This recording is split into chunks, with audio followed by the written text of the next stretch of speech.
Welcome back to A Healthy You. I'm Carol Alt.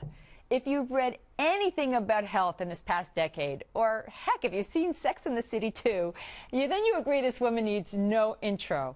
However, she does have a new book out titled, I'm Too Young for This, the natural hormone solution to enjoy peri-menopause. With me to shed some light on this difficult issue is Suzanne Somers. Suzanne, first, I want to say that Sex and the City was so funny. Unbelievable. It was unbelievable. And what a great kudos to your work. Yeah. How did you go from being a comedic genius to a health guru? What was that transition for you? Well, I got fired from Three's Company. Fired? I was that. Yeah, I was fired because I asked to be paid commensurate with the men because it was the number one way back show. when, right? Okay. Yeah, it's amazing how far we've come, and they wanted to make an example, so I lost my job. So I'm sitting there for a year, kind of depressed, because I love being Chrissy Snow, and I love being on Three's Company, and I always thought, well, I was going to negotiate, and they never gave me a chance to negotiate. Never came back. No, Wow. And then I started in the nightclub business and wore out my adrenals all the time and started having a lot of hormonal problems, and then kind of turned into somebody I didn't recognize. I would weep and I would snap at my husband, and that's not my nature. I'm an upbeat, happy person.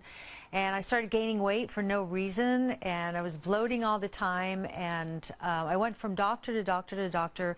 I was offered antidepressants, anti-anxiety, cholesterol lowering, diuretics, just this whole... Everything but what you really needed to keep yourself healthy. Yeah, and then I found an endocrinologist. I drove 2 hours to her with my blood work, and when I got there, she said, "Oh, you poor thing." I said, "What?" She said, "Oh, your estrogen levels are way too low, and your progesterone is almost non-existent." And that's when this journey of natural bioidentical hormones began. The thing about what I really believe, if I knew then what I know now, that I would not have gotten breast cancer. And that's really? that's a big statement. Yes, it is. Because I was estrogen dominant, and when you're estrogen dominant, the first thing any doctor says to you, "Oh, you can't take hormones."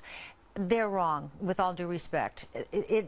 What I was missing was progesterone. To balance out the estrogen. Right, and progesterone is your anti-carcinogenic hormone, the component of a women's hormonal song.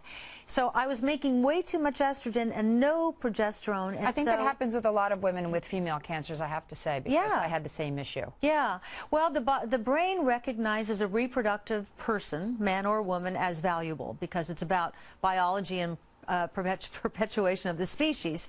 And so when the brain perceives you're no longer reproductive because your hormones are out of balance, it tries to get rid of you, and it usually activates the cancers in perimenopause.